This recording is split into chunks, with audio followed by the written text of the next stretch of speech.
اعوذ باللہ من الشیطان الرجیم بسم اللہ الرحمن الرحیم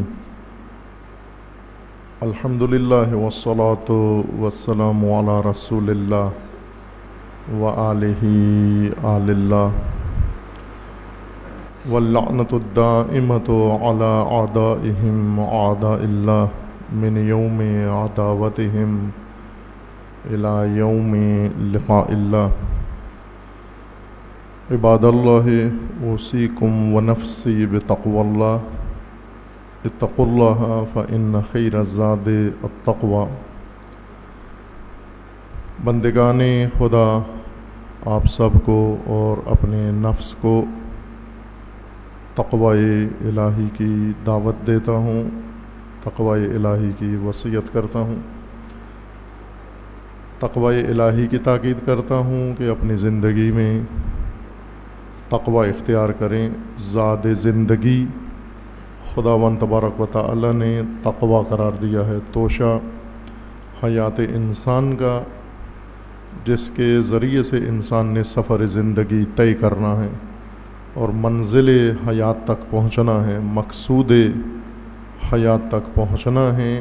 اس کا نام اللہ تعالی نے تقوی رکھا ہے۔ تقوی طرز زندگی کا نام ہے۔ زندگی اللہ کی نعمت ہے انسان کے لیے۔ خداوند تبارک و تعالیٰ کی نعمتوں میں سے ہستی و وجود و خلقت پہلی نعمت ہے انسان کے لیے، اور اس نعمت کے اندر دیگر نعمت اللہ نے حیات کی عطا کی ہے، زندگی کی نعمت عطا کی ہے۔ نعمت حیات کے لیے خداوند تبارک و تعالی نے مقصد معین کیا ہے، مقصد خلقت و حیات انسان۔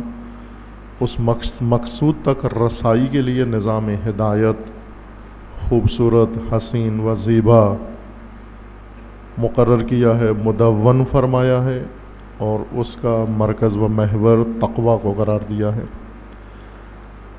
کہ انسانی حیات تقوی کی اساس پر قائم ہو، تقوی کے سائے میں بسر ہو، تقوی کے زاد و توشہ سے طے ہو یہ سفر زندگی، تاکہ اپنے مقصود تک پہنچ جائے۔ تقوی تک پہنچانے کے لیے خداوند تبارک و تعالی نے اہتمام فرمایا ہے، کتابیں آسمانی نازل فرمائیں، انبیاء کرام مبعوث فرمائے تواتر کے ساتھ، اور ان کے اوصیاء و جانشین مقرر فرمائے، اور ائمہ ہدیٰ کو سلسلہ ہدایت عطا فرمایا تاکہ بشر کی رہنمائی کریں و ہدایت کریں۔ و ہدایت کا ایک اہم پہلو یہ ہے کہ امت بنائیں تقوی کی بنیاد پر، بر اساس تقوی۔ من اسس بنیانہ علی تقوی و رضوان من اللہ، تاسیس کریں، قائم کریں اپنی بنیاد و عمارت کو، اپنے وجود کی، اپنی ذات کی عمارت کو تقوی کی اساس پر قائم کریں، تاکہ آپ کی زندگی ہم آہنگ ہو جائے مقصد ہدایت کے ساتھ۔ خداوند تبارک و تعالی نے تقوی کے لیے قرآن کریم میں مختلف صورتوں میں اور آیات میں رہنمائی ذکر فرمائیے تاکہ حیات انسانی تقوی کی بنیاد پر قائم ہو جائے، تقوی کی اساس پر آ جائے۔ اساس تقوی کے لیے قرآن نے مختلف فصول ذکر فرمائی ہیں۔ ان میں ایک متقین کا مقام ہے کہ اگر انسان کی زندگی با تقوی ہو جائے، با تقوی زندگی پہلے معنی کیا ہے، ذہن میں رہے، چونکہ تقوی کا مسخ شدہ معنی ہمارے ذہنوں کے اندر ہے۔ ہمیں یہ پڑھایا بتایا گیا ہے کہ تقوی ایک حالت ہے انسان کی، یا علماء اخلاق نے تقوی کو ملکہ نفسانی کے عنوان سے سکھایا، پڑھایا اور متعارف کروایا ہے۔ ایک انسانی نفسانی صفت ہے جو ملکہ بن جائے، اسے تقوی کہتے ہیں۔ یہ سب علامتیں ہیں اور سب تقوی کے لوازمات ہیں یا تقوی کے درجات ہیں۔ حقیقت تقوی پہلے اشارہ کیا تھا کہ حفاظت سے ہے، وقایا اس چیز کو کہتے ہیں جس کے ذریعے سے حفاظت کی جائے۔ تقوی حفاظت کرنا و حفاظت سے رکھنا تقویٰ ہے۔ قرآن کریم کی اصطلاح میں تقویٰ انسان کی محفوظ زندگی تمام خطرات سے، دنیاوی و اخروی خطرات سے محفوظ زندگی کا نام تقویٰ ہے۔ اگر انسان ایسا طرز زندگی اپنا لے جس میں محفوظ ہو جائے، ہر پہلو سے محفوظ ہو جائے، اسے باتقویٰ انسان کہیں گے۔ لیکن جو محفوظ نہیں ہے، جہنم کے عذاب سے محفوظ نہیں ہیں، وسوسوں سے محفوظ نہیں ہیں، شیاطین کے وارداتوں سے محفوظ نہیں ہیں، خواہشات و شہوات کی کارستانی سے محفوظ نہیں ہیں، ناپاک تعلقات سے محفوظ نہیں ہیں، حرام کی کسب و کار و درآمد سے محفوظ نہیں ہیں، جو ہر طرف سے غیر محفوظ ہے، یہ بے تقویٰ انسان ہے۔ بے تقویٰ انسان تباہ ہے۔ لیکن جو محفوظ زندگی ہے، محفوظ زندگی میں حفاظت کا نظام اللہ نے بنایا ہے، حفاظتی نظام۔ آج ہماری مملکت کی پہلی ترجیح آج سب کے لیے تحفظ ہے۔ سب مل کر ملک کو محفوظ بنانا، قوم کو محفوظ بنانا، مذہب کو محفوظ بنانا اور اپنے مذہبی اماکن و مقدسات کو محفوظ بنانا، یہ سب کی ترجیح میں ہے۔ کوششیں کر رہے ہیں، جتنا آگے بڑھتے ہیں اس کو محفوظ کرنے کے لیے اتنا غیر محفوظ ہوتے جا رہے ہیں، اتنا ہی تحفظ و حفاظت کم ہو رہی ہے۔ اس وجہ سے کہ ہم یا احمقانہ طریقوں سے تحفظ کی کوشش کرتے ہیں، یا تقلیدی روشوں سے دوسروں کی دیکھا دیکھی یا تلقین کی جاتی ہے۔ ہمیں باہر سے مشاورین بتاتے ہیں کہ ملک کو محفوظ کرنے کے لیے یہ کرو، عالمی ادارے اقتصاد محفوظ کرنے کے مشورے دیتے ہیں، اور باقی ایجنسیاں عالمی وہ ہمیں سیکیورٹی اور سیکیور ہونے کے لیے مشورے دیتے ہیں کہ اس طرح سے آپ اپنے آپ کو محفوظ کر سکتے ہیں۔ سیاست میں تحفظ کے لیے ہم دوسروں کی تقلید کرتے ہیں، سرحدوں کے دفاع کے لیے الگ چارہ جوئی کرتے ہیں۔ تحفظ کا ہر فارمولہ اور تحفظ کا ہر نسخہ آزما رہے ہیں اور آزمانے کے لیے تیار ہیں، لیکن الہی تحفظ کا نظام اپنانے کے لیے آمادگی نہیں ہے۔ الہی تحفظ کے نظام کا نام تقویٰ ہے کہ آپ باتقویٰ بنو۔ اگر باتقویٰ بنو اور آپ کی زندگی مکمل تقویٰ کے سائے میں ہو، اسی کا نام ہے محفوظ زندگی، دنیا میں بھی اور آخرت میں بھی۔ اور جو محفوظ ہو جائے اسے متقی کہا جاتا ہے، جو ان تمام خطرات سے الہی تدبیر کے ذریعے محفوظ ہو جائے اور اپنے آپ کو محفوظ کر لے، یہ باتقویٰ و متقی انسان ہے۔ متقین کا مقام قرآن کریم نے آخرت میں ذکر فرمایا ہے اور دنیا میں بھی ذکر فرمایا ہے۔ از جملہ ایک آیہ کریمہ سورہ مبارکہ نحل میں ہے۔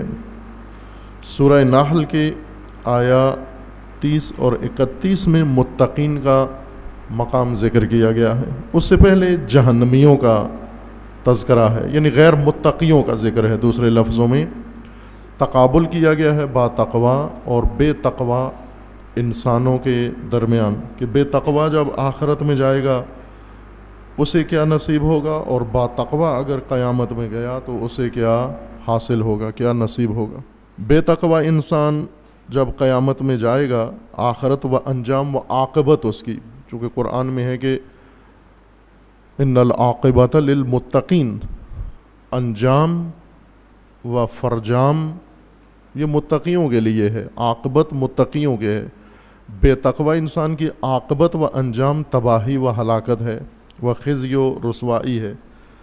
اسی کا ذکر ہے آیا 28 میں سورہ مبارکہ نحل میں، الذین تتوفاہم الملائکۃ ظالمی انفسہم، وہ لوگ جن کو ملائکہ توفی کرتے ہیں، جن کو ملائکہ قبض روح کرتے ہیں، ملک الموت جن کو اس دنیا سے تعلق ان کا کاٹتا ہے، اور یہ اپنے نفس پر ظلم کرنے والوں میں سے ہیں، یعنی بے تقوی لوگ، ظالمی انفسہم، جنہوں نے عمر بھر اپنے اوپر ظلم کیا ہے۔ یہ ذہن میں رہے کہ ہم اگر تقوی سے ہٹ کر زندگی بسر کریں گے تو اس زندگی کا پہلا عنوان ظلم ہے، اور وہ بھی ظلم بر نفس، ظلم بر خود، اپنی ذات پر ظلم کر رہے ہیں ہم۔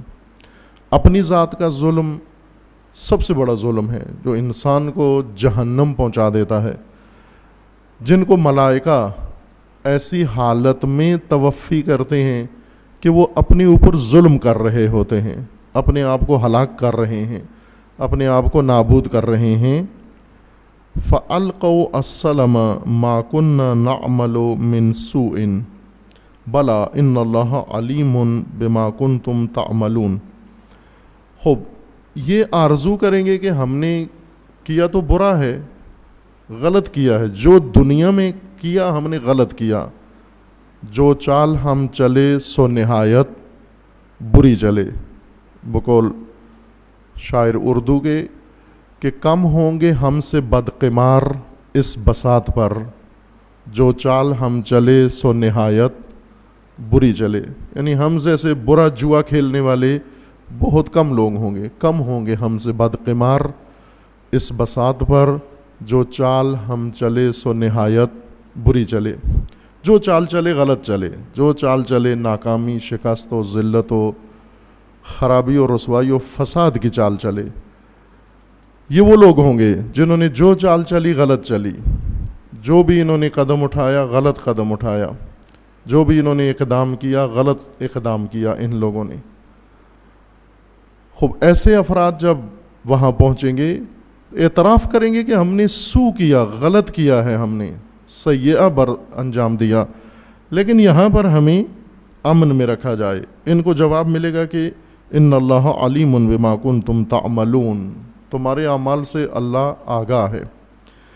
حکم ان کے لیے صادر ہوگا، بے تقوی لوگ جو یہاں سے آرزو یہ جنت لے کر جائیں گے، بے تقوی بھی جنت جانا چاہتا ہے، جنت ایسی پرکشش چیز ہے، بے تقوی بھی اس کا عاشق ہے، بلکہ زیادہ ہیں، وہ زیادہ مطمئن ہیں بے تقوی کہ ہم تو یقیناً جائیں گے چونکہ ہماری پارٹی مضبوط ہے، ہمیں اپنی سفارش کے ذریعے جنت پہنچا دیا جائے گا۔ جیسے بنی اسرائیل کا گمان ہے کہ جنت میں سوائے یہود و نصارہ کے کوئی اور نہیں جائے گا، لن يدخل الجنہ الا ہودن او نصارہ، یہود جائیں گے یا نصارہ جائیں گے جنت کے اندر۔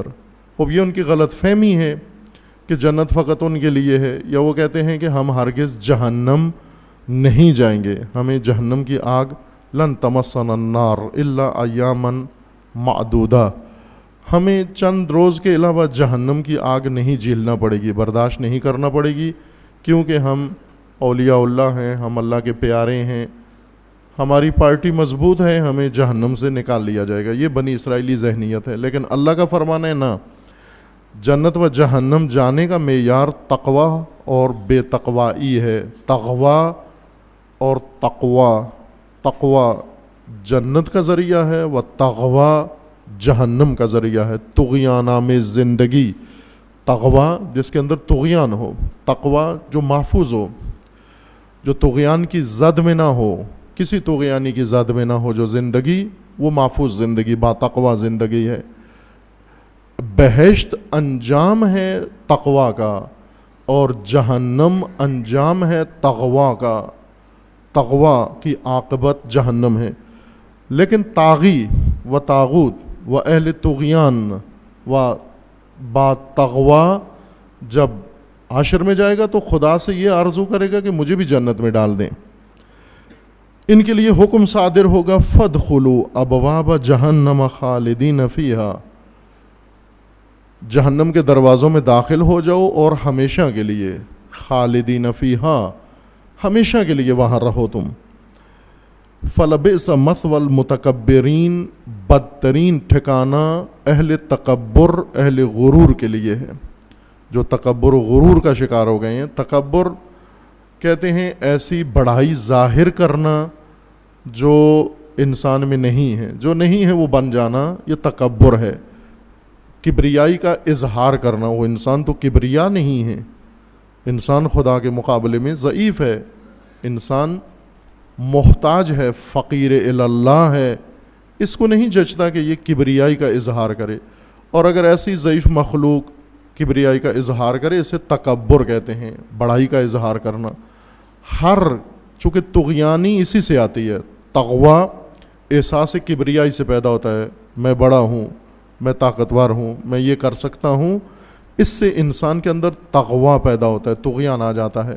طغیانی کا ٹھکانہ جہنم ہے اور ہمیشہ کے لیے۔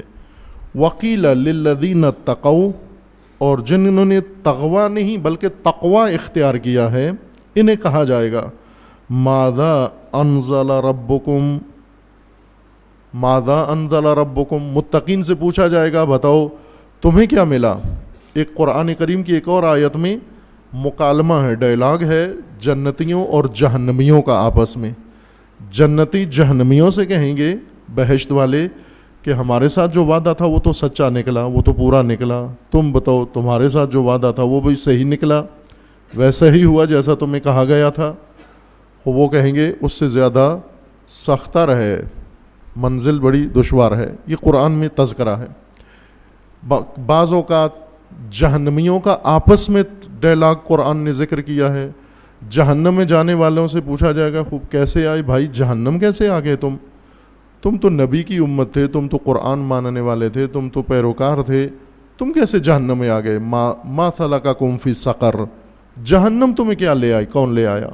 یہ ان کو جواب دیں گے کہ ہم یہ کام کرتے تھے، یہ حرکتیں کرتے تھے، اس وجہ سے ہم جہنم آ گئے، ہم مصلین میں سے نہیں تھے، لم نکو من المصلین، نمازی نہیں تھے، نماز نہیں پڑھتے تھے ہم، اس لیے جہنم آ گئی۔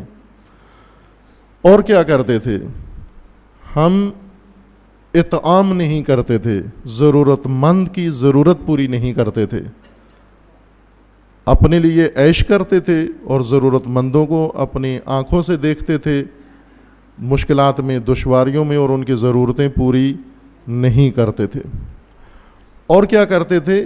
تیسری چیز اہم ہے پہلی دو چیزوں کی طرح، جو عمومیت رکھتی ہے تیسری چیز، اور وہ کیا ہے؟ کننا نخوض مع الخائضین، ہم وقت ضائع کرنے والوں کے ساتھ وقت ضائع کرتے تھے۔ کچھ لوگ ایسے ہیں نا، ٹائم پاس کرتے ہیں، وقت ضائع کرتے ہیں۔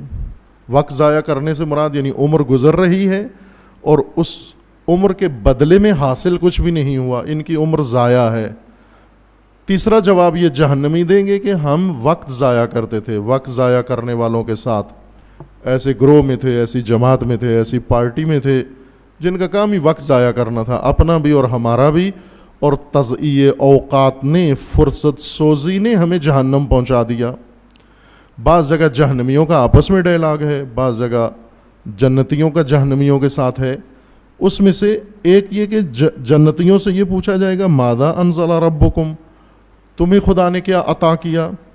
قالوا خیرا، ہمیں تو خیر ملا ہے، یہ باتقوی لوگوں کا جواب ہے، ہمیں خیر نصیب ہوا۔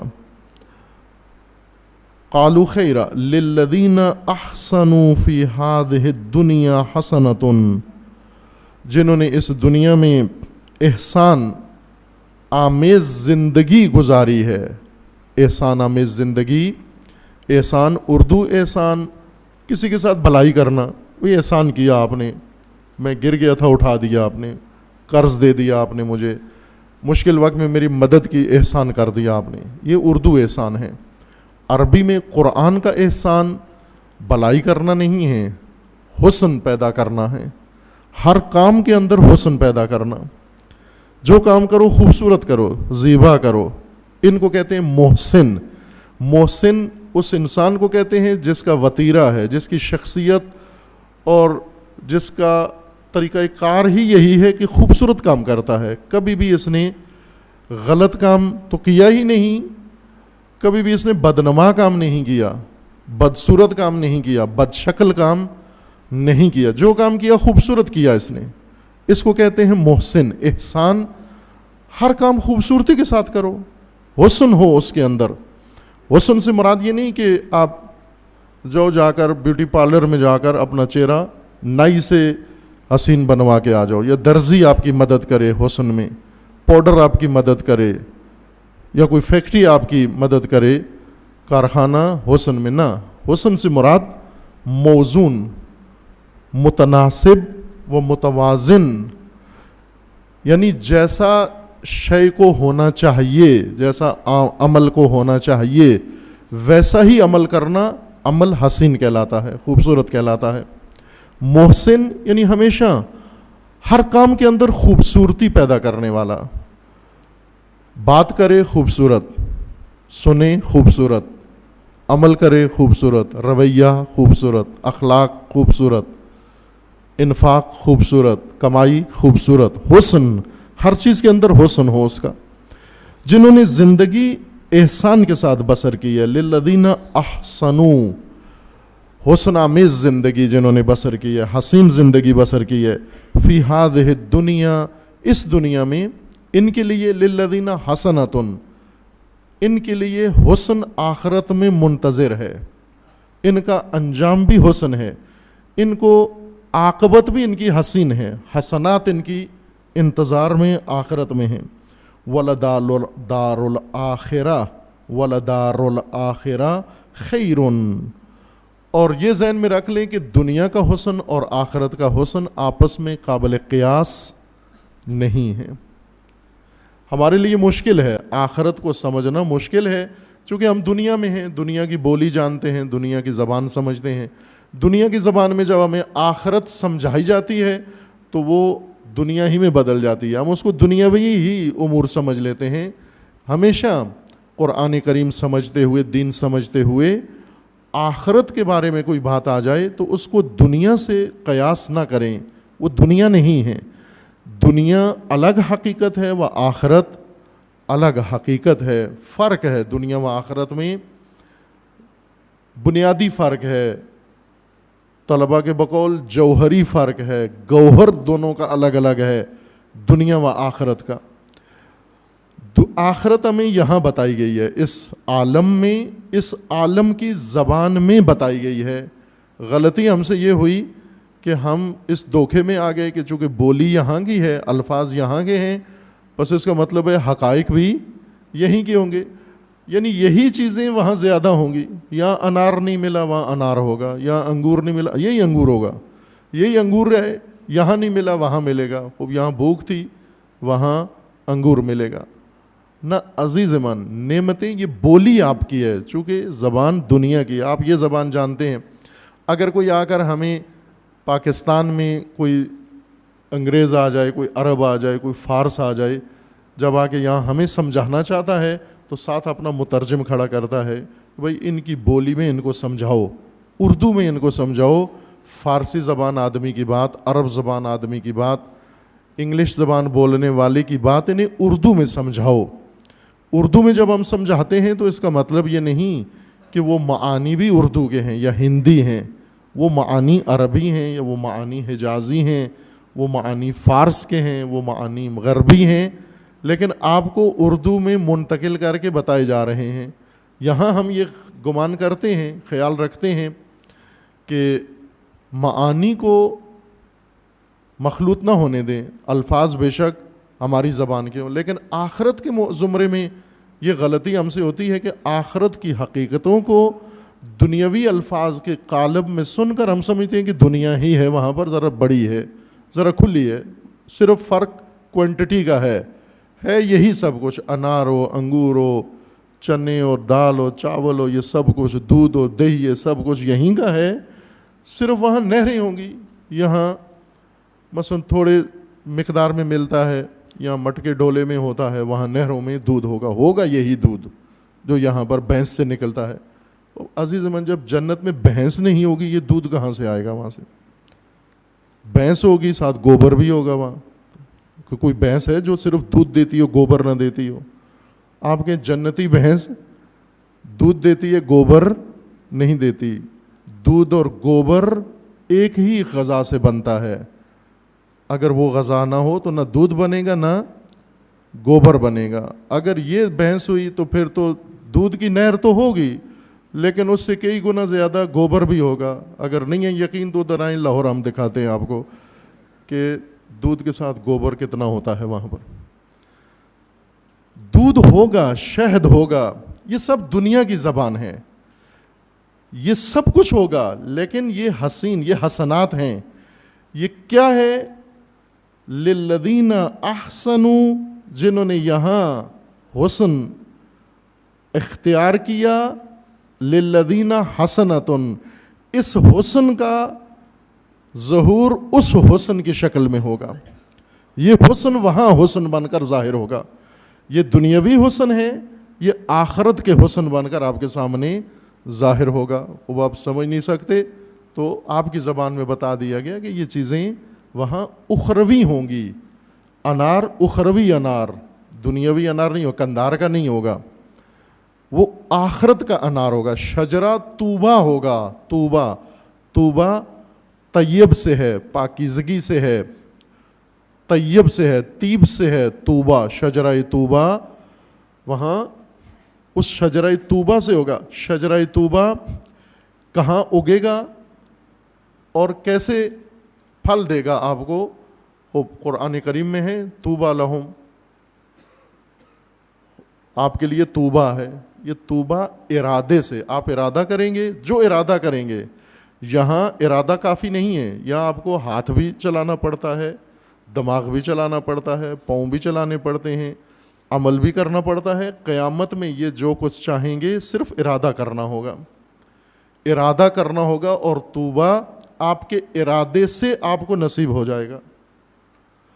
یہاں عمل ہے، وہاں عمل نہیں ہے، وہاں ارادہ ہے. آپ کے ارادے سے سب کچھ وابستہ ہے. آپ نے سب کچھ وہاں خود بنا کے لے جانا ہے. آپ کے ارادے سے سب کچھ آپ کے سامنے حاضر ہو جائے گا. وَلَدَارُ الْآخِرَةِ خَيْرٌ، دار آخرت خیر ہے. وَلَنِعْمَ دَارُ الْمُتَّقِينَ، کیا بہترین و کیا عظیم، کیا نعمت دار ہے دار آخرت. وَلَنِعْمَ دَارُ الْآخِرَةِ، یہ بے سل دار جہنمیوں کے لیے ہے، با تقوی لوگوں کے لیے ہے. وَنِعْمَتْ دار با تقوی لوگوں کے لیے ہے. جنات عدن یدخلونها تجری من تحتها الانہار، جنت عدن یہ خاص ایک جنت ہے. جنت عدن، جنات ہیں، جنت کی قسمیں ہیں متقیوں کے لیے، یعنی تقوی کا ظہور ہے. میں دوسرے لفظوں میں، جنت متقیوں کی جنت ان کے اپنے تقوی کا ظہور ہے. یہ تقوی ہی ظاہر ہوگا. جنت ہے، جنت عدن ہے. کیوں کہ تقوی عدن اختیار کیا تھا اس نے. تقوی عدن، جنت عدن بن کر انسان کو نصیب ہوگا. یدخلونہا تجری من تحتہا الانہار، یہ اس جنت عدن میں جائیں گے جس میں نہریں جاری ہیں. نہروں سے مراد یہ ندی نالیاں ہم لے لیتے ہیں جو ہمارے ارد گرد چل رہی ہوتی ہیں. نہر ایک محاوراتی زبان ہے. جس طرح آپ کسی کے پاس بہت زیادہ پیسے ہوں، بہت پیسے ہوں، جس آدمی کے پاس ریل پیل ہو پیسوں کی، اس کے پیسوں کے بارے میں کیا کہتے ہیں کہ وہاں تو ثروت کی ندیاں بہہ رہی ہیں. ایسے ہی کہتے ہیں نا، دولت کی ندیاں بہہ رہی ہیں، دولت کی نالیاں بہہ رہی ہیں، دولت کے دریا ہیں. اگر کوئی کہے یہاں پیسوں کے ندی بہہ رہی ہے تو آپ فوراً کپڑے اتار کے لنگوٹ باندھنا شروع کر دیں ندی میں نہانے کے لیے، یا آپ کنڈی لے آئیں مچھلی پکڑنے کے لیے کہ ندی ہے، پیسوں کی ندی ہے.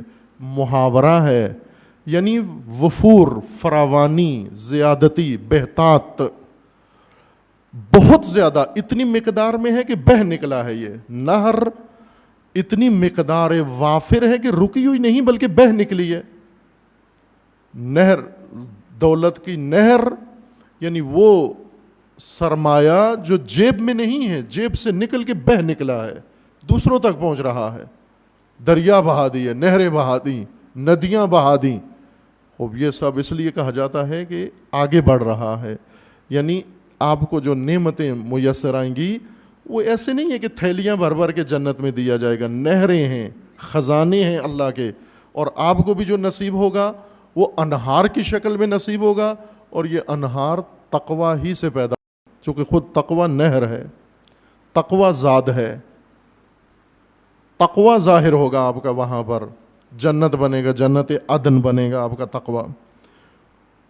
جنات عدن یدخلونها تحت تجری من تحتها الانہار لہم فیہا ما یشاؤون، لہم فیہا ما یشاؤون، یہ جنت عدن صراحت ہے قرآن کی.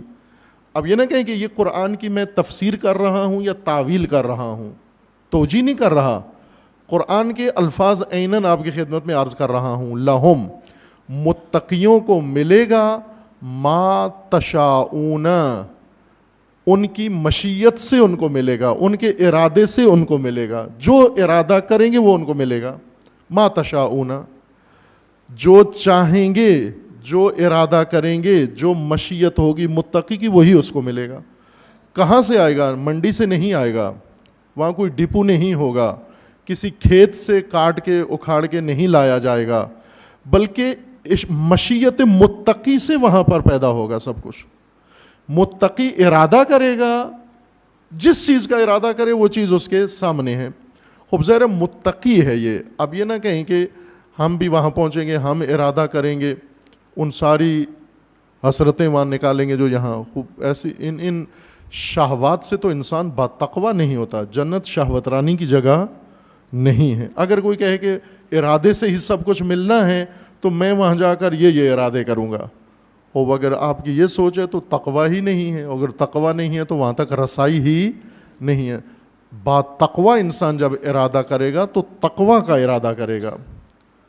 تقوی کا ارادہ وہاں پھر آگے ہے امیر المومنین علیہ السلام کے کلام نورانی میں اور دعاؤں میں.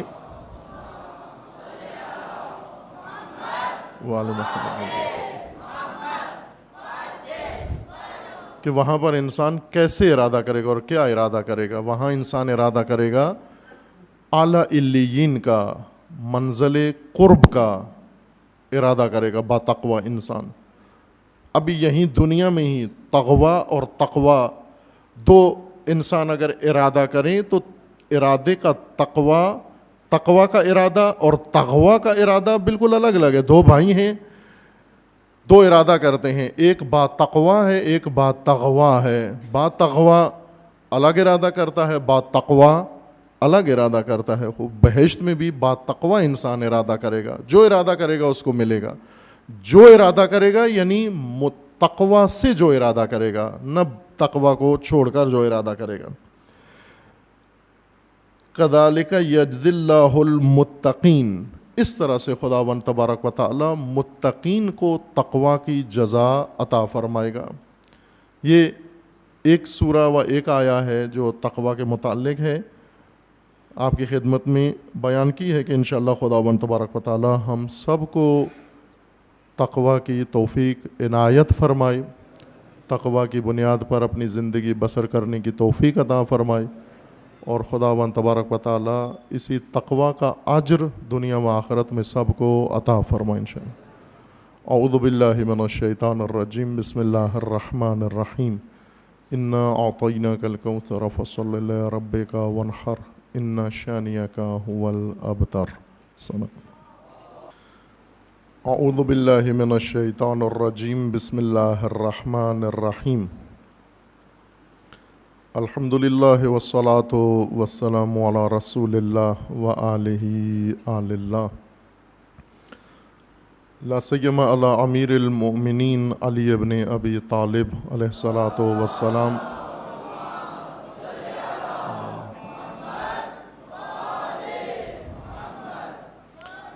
و فاطمۃ الزہرا سیدۃ نساء العالمین،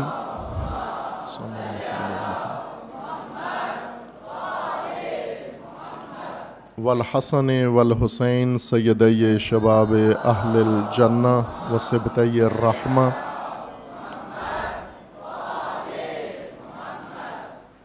وعلی ابن الحسین علیہ الصلاۃ والسلام،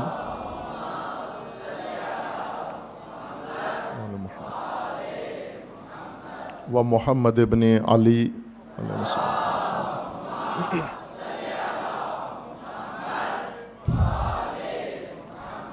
و جعفر ابن محمد، اللہم صل علی محمد،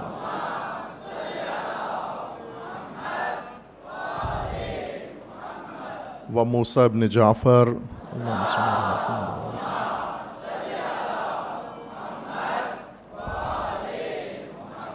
و علی ابن موسیٰ، اللہم صل علی محمد،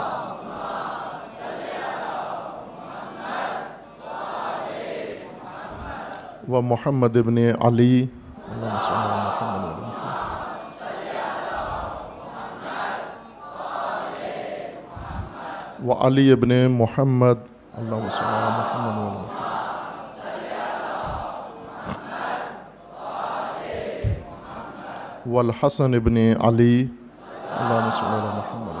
علی محمد والحجۃ ابن الحسن القائم المہدی اللہم صل علی محمد و علی محمد عجل اللہ فرج الشریف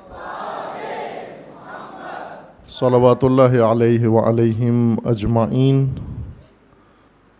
حجج اللہ علی عبادہ و امناؤہ فی بلادہ واللعن علی اعدائہم اجمعین من الآن الی قیام یوم الدین عباد اللہ اوصیکم و نفسی بتقوی اللہ اتقوا اللہ فإن خیر الزاد التقوی۔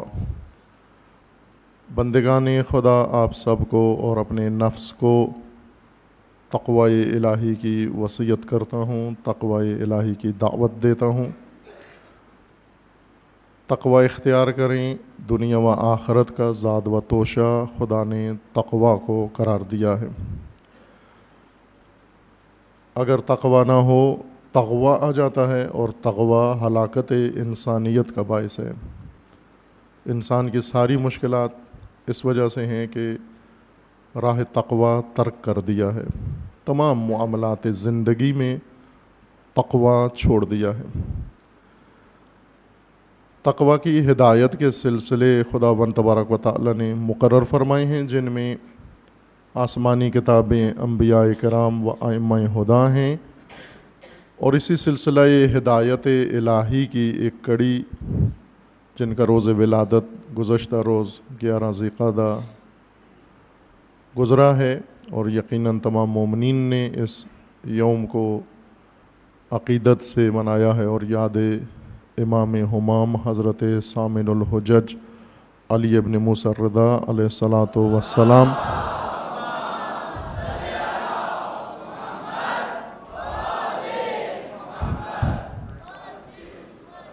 امام با تقوی و امام المتقین، آپ تمام عزیزان و تمام راہروان راہ ولایت و امامت و تمام امت اسلامیہ کو تبریک و تہنیت عرض ہے۔ یہ میلاد مسعود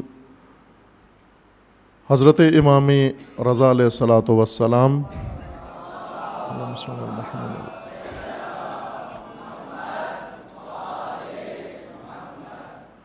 دیگر معصوم ہستیوں کی طرح اسوہ کاملہ ہیں ہدایت بشریت کے لیے۔ ائمہ ہدیٰ علیہ السلام سے مومنین کا عقیدت مندانہ رابطہ ہوتا ہے، لیکن اسوہ کی حیثیت سے امام کے ساتھ تعلق ظاہراً مغفول اور متروک ہو جاتا ہے، اس کی طرف دھیان اور توجہ نہیں ہوتی کہ اللہ تعالیٰ نے ان ہستیوں کو ہمارے لیے اسوہ ہدایت بنایا ہے، الہی اسوے ہیں۔ اسوہ کا مطلب ایسا نمونہ اور رول ماڈل زندگی کا، تقوی کا، ہدایت کا، جسے اللہ نے سنوارا ہے اور لوگوں کے سامنے اسے قائم کیا ہے، منسوب کیا ہے، تاکہ اسے دیکھ کر لوگ اپنے آپ کو سنوار سکیں۔ امام نصب کرنے کا فلسفہ یہی ہے، امام کہتے ہی اسی کو ہیں۔ لغت میں بھی، عربی لغت میں امام اسی کو کہتے ہیں۔ عربی زبان میں، اصیل عربی زبان میں امام سال کو کہتے ہیں۔ مستری کے پاس ایک سادہ سی چیز ہوتی ہے، دیوار کی سیدھ کو برقرار رکھنے کے لیے، قائم رکھنے کے لیے دھاگے کے ساتھ وزن لٹکا ہوتا ہے، اور اوپر ایک ہک اس کے ہاتھ میں ہوتی ہے سوراخ والی، ہر ردہ لگا کر پھر اس کو اس کے ساتھ لٹکاتا ہے، یہ دیکھنے کے لیے کہ یہ ردہ سیدھا لگا ہے یا نہیں لگا۔ مختلف علاقوں میں اس کے مختلف نام ہیں۔ سہل، شاقول اس کو کہتے ہیں، فارسی میں شاقول کہتے ہیں اس کو، سہل ہے۔ عربی میں اس کو امام کہتے ہیں، یہ امام ہیں۔ دیوار سیدھی رکھنے کے لیے جو وزن ہے، جو دھاگا ہے، جو آلہ ہے، جو ذریعہ ہے، ہر ردہ لگا کر اس کے ساتھ اس کو چیک کریں، آزمائش کریں کہ سیدھا ہے یا نہیں۔ اسی سے اصطلاحی امام بھی بنا ہے۔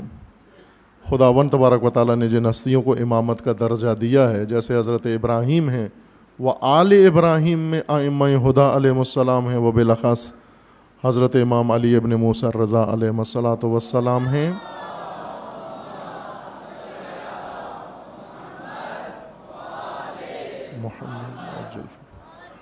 یہ الہی ذریعہ ہے تاکہ بشریت کی دیوار سیدھی رہے، ٹیڑھی نہ ہو۔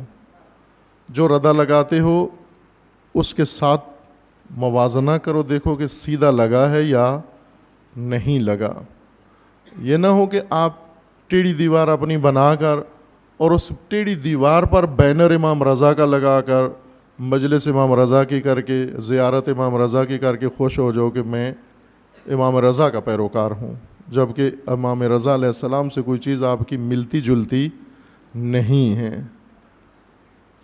یہ اسوے ہیں، امام ہیں، اور صبح و شام ہمیں اپنے آپ کو ان کے ساتھ ناپنا ہے، تولنا ہے کہ ہم ان ہستیوں اور ان کی سیرت کے مطابق بن رہے ہیں یا نہیں بن رہے۔ اگر نہیں بن رہے، کجی ہے، تو ان کے بینر سے وہ دیوار سیدھی نہیں ہوتی۔ اگر ان کے مطابق نہیں بنائی تو عقیدت کا بینر لگا کر اس دیوار کو کوئی فائدہ نہیں پہنچتا۔ اگر فائدہ پہنچنا ہوتا، جیسے ابھی ہم جاتے ہیں اپنے آپ کو امام رضا کی زری کے ساتھ چسپان کر دیتے ہیں، بعض تو ادھر ایسے کفل ہو جاتے ہیں، لاک ہو جاتے ہیں، چھوڑتے ہی نہیں ہیں زری کو، اور یہ سمجھتے ہیں کہ یہ جو میں ٹچ ہو گیا، کرنٹ آ گیا میرے اندر امام رضا کی زری کا، اب میں بالکل اس کرنٹ کی وجہ سے پاک صاف ہو گیا ہوں اور میں بالکل دھل گیا ہوں۔ ایسے نہیں ہے، چونکہ امام رضا علیہ السلام کی زری کے ساتھ اندر، زری کے ساتھ نہیں اندر، امام رضا علیہ السلام کی قبر اطہر کے بالکل پہلو میں ہارون الرشید کی بھی قبر ہے، بالکل پہلو میں۔ چونکہ امام رضا علیہ السلام کو مامون نے عمدن دفن کروایا تھا ہارون کی قبر کے ساتھ، پہلے سے ہارون دفن تھا وہاں پر، اور اس نے جیسے امام رضا علیہ السلام کو منتقل کیا مدینہ سے طوس، اور چاہتا تھا، اپنی اس کی ایک سیاست تھی جس میں وہ ناکام ہوا، امام نے نہیں اسے کامیاب ہونے دیا، آخر کار اس نے یہ تدبیر شہید کیا امام کو، اور شہید کر کے ہارون کی قبر کے ساتھ بالکل ملا کے جوار میں قبر بنائی۔ وہ ہارون تو صدیوں سے امام کے ساتھ مدفون ہے، ہارون کو کوئی فائدہ ملا؟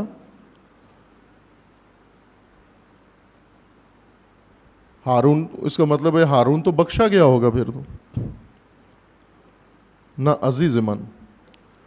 ہارون 1000 سال و ہزارہا سال ہارون کی قبر امام کے ساتھ ہو، و مامون اپنا حجرہ امام کے ساتھ بنا لے اور روزانہ امام کو دیدار بھی کرے اور دیکھے، نہ مامون نجات پائے گا نہ ہارون نجات پائے گا۔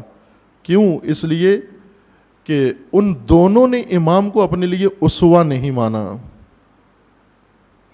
ہارون نے امام کو ایک وسیلہ بنایا اپنی سیاست چمکانے کے لیے، امام کو بلایا، امام کو لوگوں میں نمایاں کیا، امام کے نام سے استفادہ کیا، امام کے نام پہ جمع کیا، امام کے نام پر حمایت کی، سب کچھ کیا، امام سے اوزار کے طور پر نعوذ باللہ استفادہ کیا امام رضا علیہ السلام سے، تاکہ اپنی سیاست چمکے۔ امام کو پہلے بادشاہت پیش کی کہ آپ خلیفہ بنے، پھر کہا آپ نائب بنے، امام نے اس کی ہر تدبیر کو ناکام کیا، اور امام کیوں مجبور تھے ہارون مامون کے سامنے؟ ایک خلا کی وجہ سے، خلا امت، کہ امام کے ساتھ اگر امت نہ ہو، اگر امت پیروکار نہ ہو امام کی، وہی منظر تکرار ہوتا ہے جو امام رضا علیہ السلام کے ساتھ ہوا۔ بہت ہی عجیب و غریب قسم کا زمانہ ہے امام ہشتم کا، جس کی تشریح کی ضرورت ہے اس زمانے کی، اور ہمارا زمانہ اس زمانے سے بہت شدید مشابہت رکھتا ہے۔ امام رضا علیہ السلام کا زمانہ فتنوں کا زمانہ تھا، اور سب سے زیادہ فتنے تشیع کے اندر پیدا ہوئے، تشیع کے اندرونی فتنوں کا زمانہ تھا، اور ان فتنوں میں بنو عباس کا کردار تھا۔ بنو عباس نے امام رضا علیہ السلام کے بھائی کو امام رضا علیہ السلام کے خلاف اکسایا، امام رضا کے بھائی کو اکسایا تاکہ امام رضا کو اس طرح سے دباؤ میں رکھا جا سکے۔ عجیب و غریب تاریخ ہے، نہ بیان ہوتی ہے، چونکہ ہم پڑھتے تو نہیں ہیں تاریخ، سنتے ہیں، سنانے والے بھی ان کے پاس بھی ہماری طرح پڑھنے کی فرصت نہیں ہے، گڑھنے کے ماہر ہیں، گڑھ کے آپ کو بہت کچھ بتا دیتے ہیں، لیکن پڑھتے نہیں ہیں۔ یہ گھڑی ہوئی باتیں ہیں جو آج کل لوگوں کے اندر شرک و کفر کی حد تک پھیلائی جا رہی ہیں، نعوذ باللہ۔ آج ممبروں میں کس قدر عجیب ہے یہ بات کہ مجالس کے اندر ممبروں کے اوپر کفر و شرک کی حد تک فضائل کے عنوان سے باتیں کی جاتی ہیں، نعوذ باللہ، جبکہ حقیقی تاریخ ائمہ کی وہ مخفی و اوجل ہے، اسے کتابوں میں ہے، لیکن اسے پڑھ کے کوئی لوگوں کے سامنے بیان کرے ممبروں کے اوپر، اس بات کی کا خلا ہے، وہ کمی ہے، آگاہی نہیں ہے، مومنین کو آگاہی نہیں ہے۔ صرف اتنا پتہ ہے کہ امام رضا کی قبر مشہد میں ہے، بس اس سے زیادہ امام رضا کے بارے میں نہیں جانتے، اور یہ کہ ہمشیرہ آئی تھی ملنے کے لیے اور وہ نہیں مل سکی، وہ بھی نوح خانوں کی برکت سے کچھ تھوڑا بہت جوانوں کو پتہ ہے کہ امام رضا کی ایک ہمشیرہ بھی تھیں۔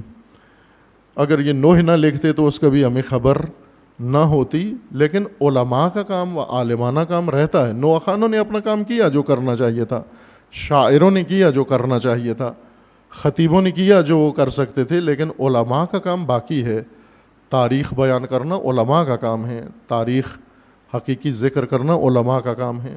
آپ پڑھیں، مطالعہ کریں، اللہ تعالیٰ توفیق عنایت فرمائے کہ یہ تاریخ ائمہ ہدیٰ کی تفصیل کے ساتھ مومنین کی خدمت میں پیش کی جائے، تجزیہ و تحلیل کے ساتھ، تاکہ ہم اپنے زمانے میں اس سے ہدایت لے سکیں، اور جو کچھ ائمہ کے ساتھ زندگیوں میں ہوا کم از کم اس کا سدباب کریں کہ آج وہ تکرار نہ ہو۔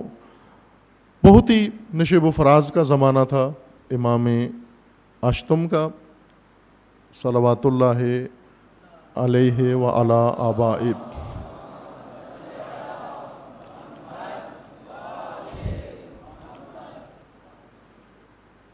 ایک مناسبت دیگر جو درپیش ہے ہمیں انشاءاللہ 2 دن کے بعد یہیں پر اسی جامعہ مبارکہ، اس مدرسہ مبارکہ میں، اور وہ ہے برسی بانی مدرسہ جعفریہ و قائد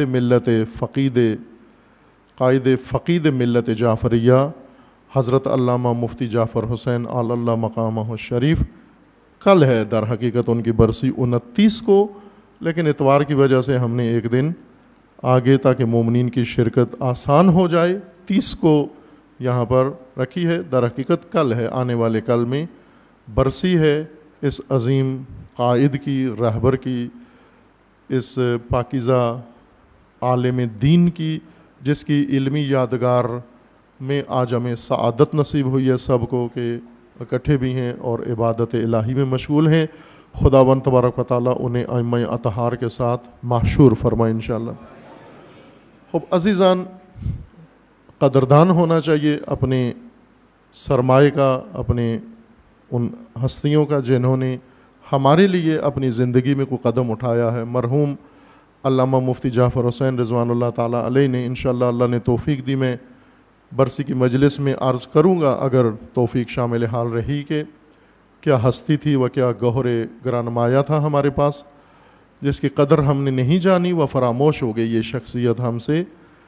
ان کی قدردانی کا ایک ادنا حق ملت پر یہ ہے کہ ان کی اپنی بنائی ہوئی یادگار میں جو الحمدللہ آباد ہو گیا ہے بعض مومنین کی کوششوں سے اور ہمت سے، جو عرصہ دراز تک ویران تھا یہ مدرسہ، اور یہ پوری ملت کے لیے ایک شرم کا باعث تھا کہ قائد کا مدرسہ، رہبر کا مدرسہ، اور وہ بھی ایسا جامع، وہ عرصہ دراز تک ویرانی کا شکار رہا، لا تعلقی ہوئی، سستی برتی گئی، لیکن الحمدللہ اللہ تعالیٰ نے بعض مومنین کو توفیق عنایت فرمائی، ہمت کی انہوں نے، اور آج آپ کے سامنے ہے یہ عمارت بھی اور یہ جگہ بھی جو یہاں آباد ہے۔ اس وقت اس جامعہ کے اندر طلاب عزیز جو ابھی آپ کے درمیان بیٹھے ہوئے ہیں، یہ نورانی مخلوق و نورانی بچے ہمارے، یہ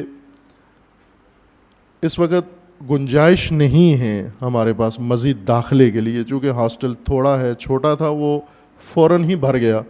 ابھی جو نئے لوگ آ رہے ہیں ان کے لیے کوئی جگہ ہمارے پاس داخلے کے لیے نہیں ہے۔ اسی کو کہتے ہیں آباد ہونا۔ آباد صرف بلڈنگ بنانے سے نہیں ہوتا، تعلیم و تربیت سے ہوتا ہے کہ الحمدللہ یہ بچے پورے ملک سے تقریباً یہاں پر بچے موجود ہیں، پورے ملک سے۔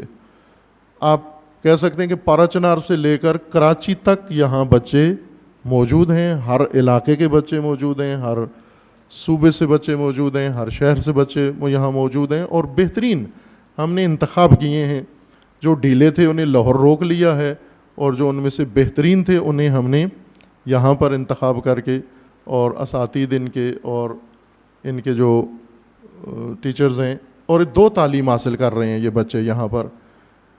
یہ چونکہ مڈل لیول کے بچے ہم نے لیے ہیں، مڈل سے مراد ہماری کم پڑھے ہوئے نہیں ہیں، مڈل سے مراد نابالغ بچے جو ابھی بلوغ کی عمر کو نہیں پہنچے۔ بعض مومنین کو غلط فہمی ہوئی، وہ 60 سال کا مڈل اٹھا کے لے آئے جی کہ آپ نے مڈل داخلے کھولے ہیں تو یہ دادا کی عمر کا بچہ ہے، اس کو بھی داخلہ دے لیں چونکہ یہ بھی مڈل ہے۔ وہ نہیں مڈل چاہیے ہمیں، مڈل سے مراد نابالغ بچے 13 اور 14 سال کے بچے یہ آئیں انشاءاللہ، کہ ان کے لیے خاص تعلیمی مرحلہ ہے۔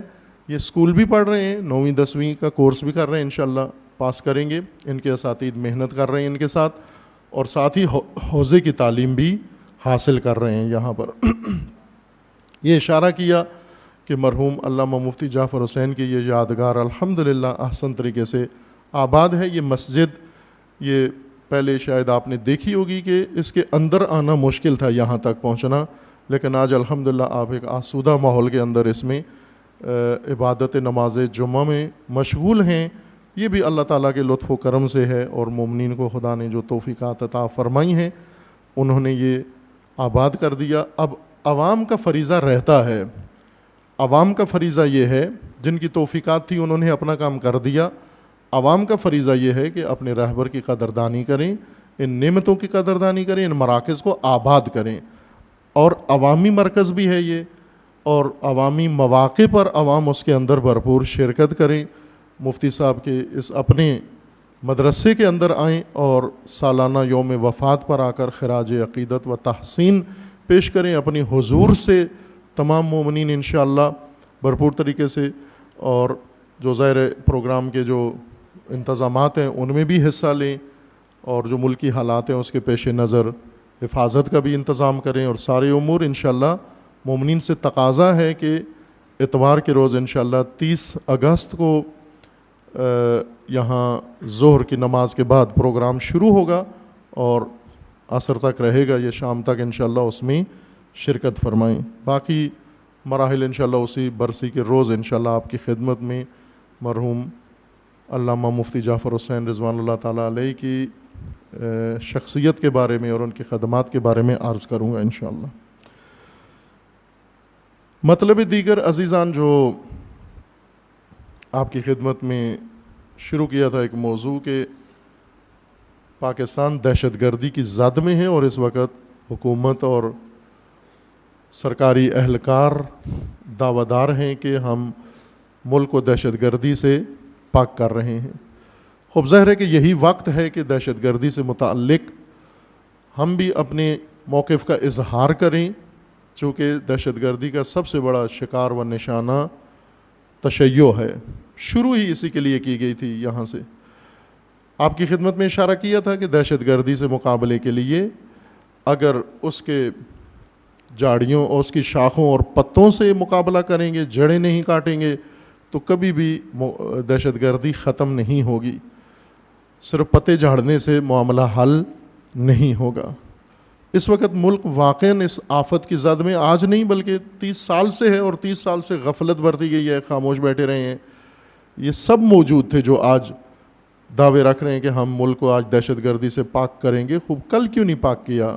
پہلے کیوں نہیں پاک کیا؟ شروع کیوں کی دہشت گردی؟ ضرورت کیا تھی پاکستان میں کہ یہ دہشت گردی شروع کریں؟ اشارہ کیا تھا کہ چونکہ ہم دہشت گردی کا سب سے بڑا شکار ہیں، تشیع، اور حق بنتا ہے کہ خوب ہم سے بھی پوچھیں، نہیں پوچھتے لیکن ہم اپنے موقف کا تو اظہار کریں، چونکہ جو شکار ہوتا ہے، ہدف ہوتا ہے، کام ہے اس سے جا کر پوچھنا کہ آپ بھی اپنا موقف بیان کریں، چونکہ آپ زد میں آئے ہیں، آپ کو سب سے زیادہ نقصان پہنچا ہے. ہر چند نہ میڈیا اور نہ سرکاری سطح پر شیعہ کے قتل عام کو دہشت گردی میں بھی شمار نہیں کیا جاتا.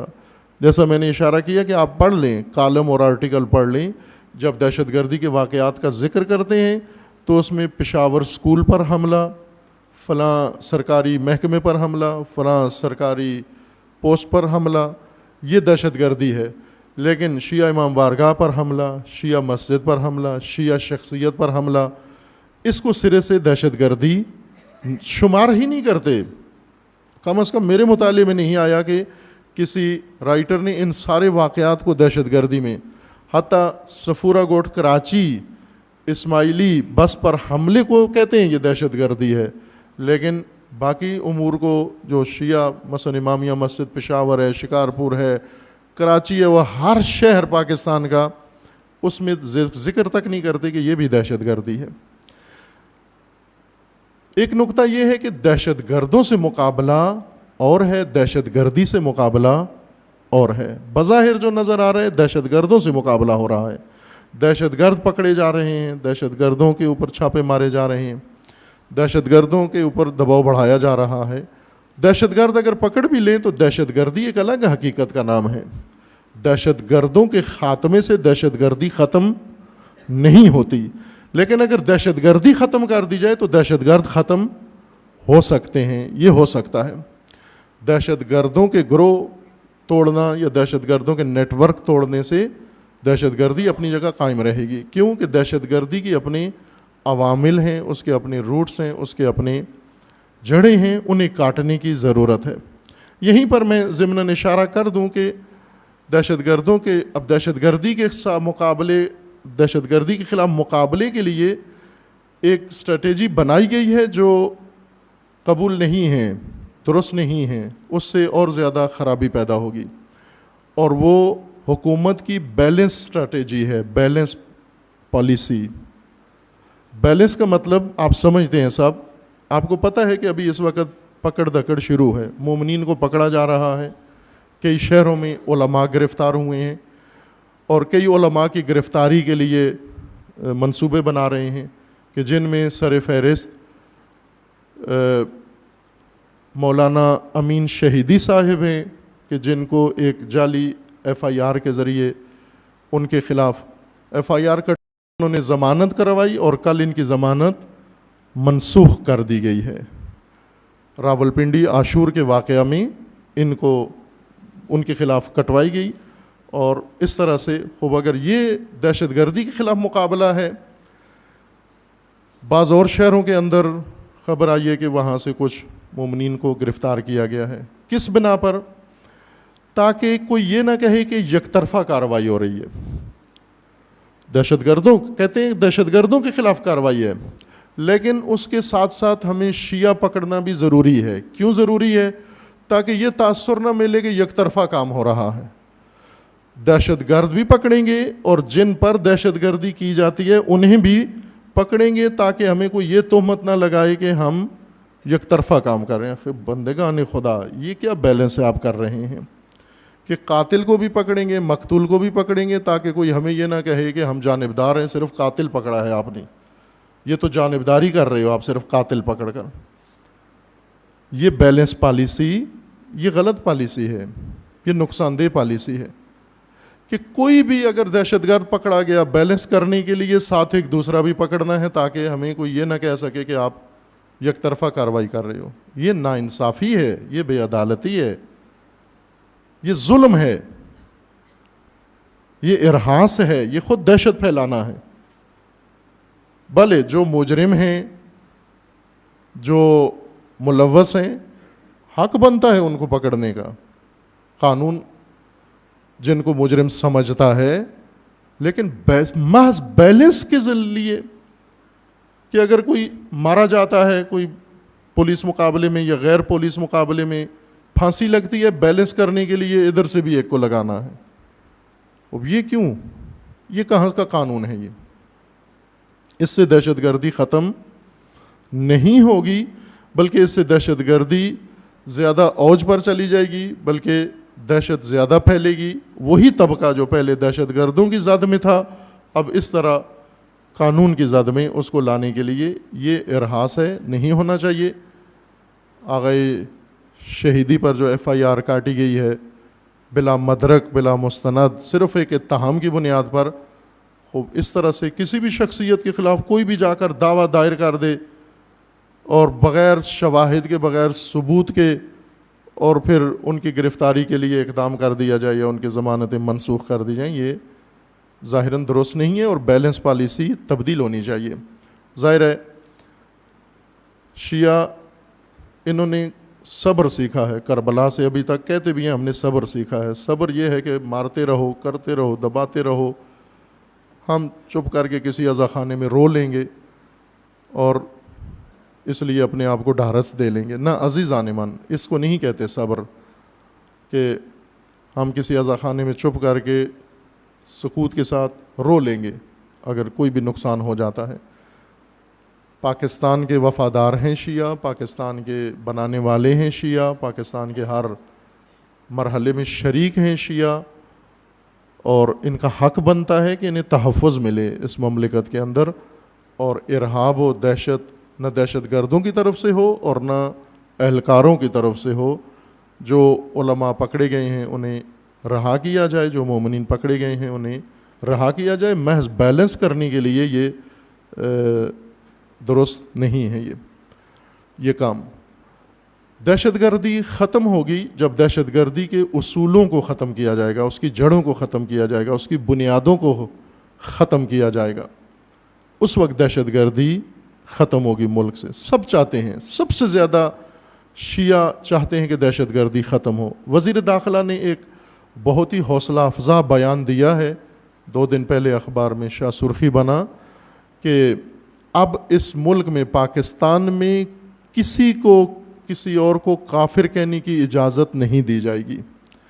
دیر سے آپ نے یہ اجازت سلب کی ہے، 30 سال دی ہے آپ نے اجازت، اور اودم مچایا گیا ہے، اور آج آپ نے باہر کیف کہہ دیا ہے، پھر بھی خوشایند ہے کہ آج سے ہی روک لیں تو بھی دیر نہیں ہے۔ کہتے ہیں مچھلی جب بھی پانی سے پکڑیں تازہ ہی ہے، مچھلی باسی نہیں ہوتی، تازہ ہی ہوتی۔ آج 30 سال بعد ہی اگر روک لیں، اس کو قانون بنا دیں، جرم قرار دیں کہ کوئی بھی کسی کو کافر کہے، اسے پکڑ کے فوراً وہی سزا دیں جو اس تہمت کی دین نے مقرر کی ہے، کہ مومن کو، مسلمان کو کافر کہنے والے کے لیے جو سزا ہے وہ اسے دی جائے۔ یہ حوصلہ افزا بیان ہے، لیکن یہ بھی اگر بیلنس کا شکار ہو گیا کہ ادھر سے کہا گیا اب ادھر سے بھی ایک پکڑنا ہے، تو پھر یہ بھی بے اثر ہو جائے گا، یہ بھی خراب ہو جائے گا یہ عمل، کہ ادھر سے ایک پکڑا ایک ادھر سے پکڑنا ہے تاکہ بیلنس پالیسی رہے۔ دہشت گردی اشارہ کیا تھا آپ کی خدمت میں کہ اگرچہ بظاہر میدان میں مذہبی طبقہ اتارا گیا ہے دہشت گرد بنا کر، لیکن اتارنے والے مذہبی نہیں ہیں، اتارنے والے مذہبی نہیں ہیں۔ پاکستان کو اسی چیز نے کمزور کر دیا ہے، اتنا کمزور ہے پاکستان کہ آج پاکستان کے دشمن کے عزائم جارحانہ ہو گئے ہیں، انتہائی جارحیت ہے ان کے عزائم کے اندر۔ اب میں نکل رہا تھا تو مجھے بتایا آ کے ناظم مدرسہ نے کہ ہمارے مدرسے کی اسٹوڈنٹس ہیں، وہ سیالکوٹ کے کسی بارڈر کے علاقے سے ہیں، اور ان کے گھر پر بمباری ہوئی ہے باؤنڈری پر، اور ان کے کچھ عزیز شہید ہو گئے ہیں، تو یہ خبر دی۔ خوب آپ دیکھیں کہ کس طرح سے دشمن پاکستان کس طرح جارحیت دکھا رہا ہے، چونکہ اندر کمزوری ہے، اندر کچھ اور سلسلہ جاری ہے، اور یہ ضعف باہر دشمن کو پتہ چل جاتا ہے، اور جو ہی وہ محسوس کرتا ہے کہ یہ اندر کمزور ہیں. 2-3 دنوں سے مسلسل خبروں میں آ رہا ہے کہ را کے ایجنٹ پکڑ لیے ہیں. راول پنڈی میں را کا ایجنٹ پکڑ لیا ہے، کراچی میں را کا ایجنٹ پکڑ لیا ہے، لاہور میں پولیس کا اہلکار را کا ایجنٹ ہے. کل کی خبر تھی، یہ اخباری باتیں میں کر رہا ہوں جو خبروں میں آیا ہے کہ را کا ایجنٹ پکڑ لیا. را تو سمجھتے ہیں آپ کیا ہے، جو نہیں سمجھتے دوسروں سے پوچھ لیں جو سمجھتے ہیں. بھلے آقا نے فرمایا کہ را بھارت کی خفیہ ایجنسی ہے جس نے باقاعدہ ایک یونٹ بنایا ہے پاکستان کے اندر تخریب کاری کے لیے، جو ان کے منسٹر نے کھل کے کہا ہے کہ دہشت گردوں کے مقابلے میں دہشت گرد بھیجیں گے ہم. یہ اس کا سرکاری بیان، رسمی بیان ہے، جس پر کوئی خاص احتجاج پاکستان میں نہیں ہوا، جواب نہیں دیا گیا، بلکہ ادھر سے دھمکی دی جاتی ہے، ادھر سے آم بیچ دیے جاتے ہیں ان کو کہ آم کھاؤ، آم چوپو آپ. ادھر سے انہوں نے کہا کہ ہم دہشت گردوں کے مقابلے میں دہشت گرد بھیجیں گے، یعنی پاکستان میں دہشت گردی کرائیں گے. کراچی میں بڑی تنظیم پکڑ لی گئی، اس کے اعترافات، کلر پکڑے گئے، ان کے اعترافات آ گئے، انہوں نے بھارت کے کس کس شہر میں ٹریننگ لی ہے. یہ ساری چیزیں آج اخباروں کے اندر اور عام چیزوں میں نشر ہو رہی ہیں. اب آپ کو معلوم ہونا چاہیے کہ وہاں پر پاکستان کے اندر تخریب کاری کے لیے جو ڈیسک بنایا گیا ہے، اس کی تربیت، ٹریننگ کا کام اسرائیلیوں کے ذمے ہے. اسرائیل کر رہا ہے، چونکہ اس کو مہارت ہے دوسرے ملکوں کے اندر جا کر تخریب کرنے کی. اور یہ ہمارے وزیر داخلہ کا بیان ہے جو انہوں نے ماہ رمضان میں دیا تھا کہ پاکستان میں ایسے ادارے اور ایسی NGOs ہیں، ایسے تنظیمیں ہیں جن کو بھارت، امریکہ اور اسرائیل مدد کرتے ہیں، جن کی کچھ پکڑے ہیں، کچھ پہ پابندی لگائی ہے، کچھ پہ لگانا چاہتے ہیں.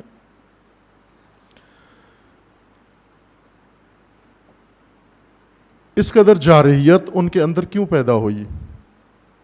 چونکہ ملک کے اندر کمزوری آ گئی ہے، شدید کمزوری، اور یہ کمزوری کی سب سے بڑی وجہ دہشت گردی ہے. دہشت گردی سے مقابلہ اگر کرنا ہے، دہشت گردی سے مقابلہ دہشت گردوں سے تو کر رہے ہیں، دہشت گردی سے بھی کریں. دہشت گرد ختم بھی ہو جائیں، پکڑ بھی لے جائیں، بھاگ بھی جائیں اور دہشت گردی موجود ہو، پھر دوبارہ یہ بیج اگے گا، پھر دوبارہ یہ جڑیں پودا اگائیں گی اور پھر درخت ہرا ہو جائے گا. ہمیشہ کے لیے اس کو ختم کرنے کے لیے دہشت گردی سے مقابلہ کریں. دہشت گردی سے مقابلے کے لیے اس کے عوامل اصلی تلاش کریں کہ کس نے شروع کی. مذہبیوں کو دہشت گرد بنایا گیا، ایسے ادارے بنائے گئے جو ان کے اپنے علم میں ہیں، چونکہ بنائے گئے انہی ایجنسیوں کی سرپرستی میں وہ مدرسے بنائے گئے خاص دہشت گردی کے لیے. عربی ملکوں کے پیسے سے پاکستان کے اندر مدرسے بنائے گئے اسپیشل صرف اسی کام کے لیے. آج اگر چھاپا مارنا ہے، دہشت گرد پکڑنے ہیں، تو انہی میں جا کے چھاپا مارو. آپ وہ بیلنس کرنے کے لیے سب پہ چھاپا مارنا ہے. مفتی صاحب کے مدرسے پر بھی چھاپا مارنا ہے. کیوں مارنا ہے؟ بیلنس کرنے کے. ہمیں پتہ ہے یہاں کچھ نہیں ہے، کہتے ہیں ہمیں پتہ ہے یہاں کچھ نہیں ہے. خوب کچھ نہیں ہے تو کیوں آئے ہو؟ بچوں کی کاپیاں چیک کر رہے ہیں، بچوں کے قلم چیک کر رہے ہیں، بچوں کی ٹوپیاں چیک کر رہے ہیں. کیوں جی؟ بیلنس کر رہے ہیں ہم. یہ کیا بیلنس ہے؟ یہ آپ کو نہیں پتا کن مدرسوں میں دہشت گردی ہوتی ہے؟ کہاں آپ نے خود بنائے ہیں، علم ہے آپ کو، ان کو آپ جا کر چھاپا مارو، پکڑو ان کو. لیکن اس سے بھی دہشت گردی ختم نہیں ہوگی. ان مدرسوں پر بھی اگر چھاپے ماریں، ابھی تو بیلنس کے لیے ہر مدرسے پر چھاپا مارنا ہے، ہر مدرسے کو ایک ہی لاٹھی سے ہانکنا ہے کہ یہ مقابلہ نہیں ہے، یہ لگتا ہے کوئی اور کام ہو رہا ہے. دہشت گردی سے اگر مقابلہ کرنا ہے، دہشت گردی میں مذہبی طبقے کو اتارا گیا ہے، مذہبی طبقے کو دہشت گرد بنایا گیا ہے.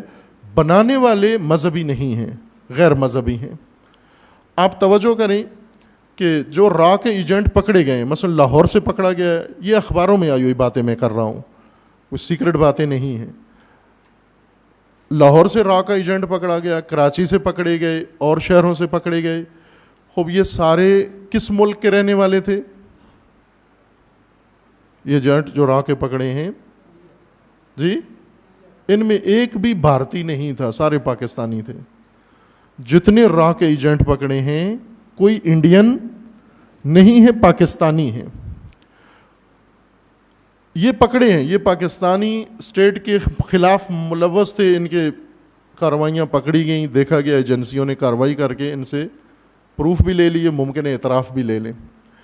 خب اگر پاکستانی یا پاکستانی کسی گھر میں را کا ایجنٹ پکڑا گیا ہے اور وہ پاکستانی ہے تو آپریشن کس کے خلاف ہونا چاہیے؟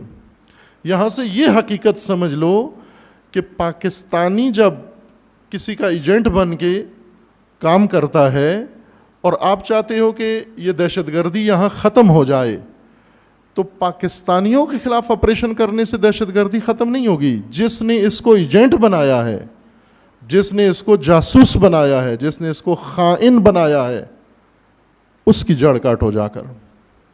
یہاں کس کس خلاف مقابلہ کرنا چاہیے؟ را کے خلاف، تاکہ پاکستان سے ہمیشہ کے لیے یہ جرثومہ ختم ہو جائے. مذہبی طبقے کو دہشت گرد بنایا گیا، مذہبی ضرورتوں کے تحت اور مذہبی اختلافات کی وجہ سے نہیں بنایا گیا، سیاسی ضرورتوں کے تحت ضیاء الحق نے بنایا. اور ضیاء الحق کی ٹیم وہ کوئی مذہبی لوگ نہیں تھے، مدرسوں کے لوگ نہیں تھے. ضیاء الحق کے ساتھ ضیاء الحق کے ساتھی اکثر سیاست و اقتدار کی ہوس میں تھے، اور انہیں چاہیے تھا کہ ملک کے اندر موجود، مثلا ضیاء الحق نے ذوالفقار علی بھٹو کو ہٹا کر حکومت ہتھیائی قبضے میں لی. اسے چاہیے تھا کہ کوئی ایسا ہتھیار استعمال کرے جس سے اس کا سیاسی اقتدار مضبوط ہو جائے، اور ایک سیکولر حکومت کو اس نے ہٹایا، مذہبیوں کو سہارا لیا، میدان میں اتارا، لیکن ان کی پشت پر مذہبی نہیں تھے. جس طرح پاکستانیوں کو ایجنٹ بنایا جا رہا ہے لیکن پشت پر پاکستانی نہیں ہے، پشت پر غیر پاکستانی ہیں، اسی طرح مذہبی طبقات کو دہشت گرد بنایا گیا تاکہ سیاسی مقاصد حاصل کیے جائیں، ان طبقات کو پہلے چنا جائے. خوب آپ سب سے پہلے دہشت گردی سے مقابلے کے لیے گزشتہ 30 سال کا ریکارڈ کھولیں کہ 30 سال گزشتہ میں یہ تنظیمیں بنی ہیں جن کے بندے ابھی پکڑے جا رہے ہیں، جن کو ختم کیا جا رہا ہے. بات شروع کی جائے ان کے بننے سے. ان کو بنایا کس نے ہے؟ کیوں ضرورت پڑی ان کے بنانے کی؟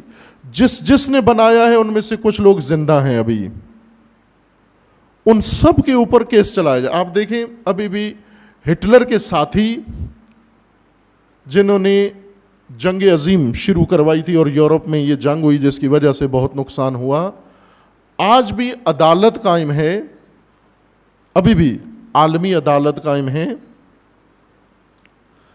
اس عدالت کا کام ہٹلر کے ساتھیوں کو ڈھونڈنا، چھپے ہوئے ہیں، ڈھونڈ کر ان پر کیس چلانا. یہ جنگ آپ کو پتہ ہے کب ہوئی ہے؟ جنگ عظیم 1945 میں ہوئی ہے.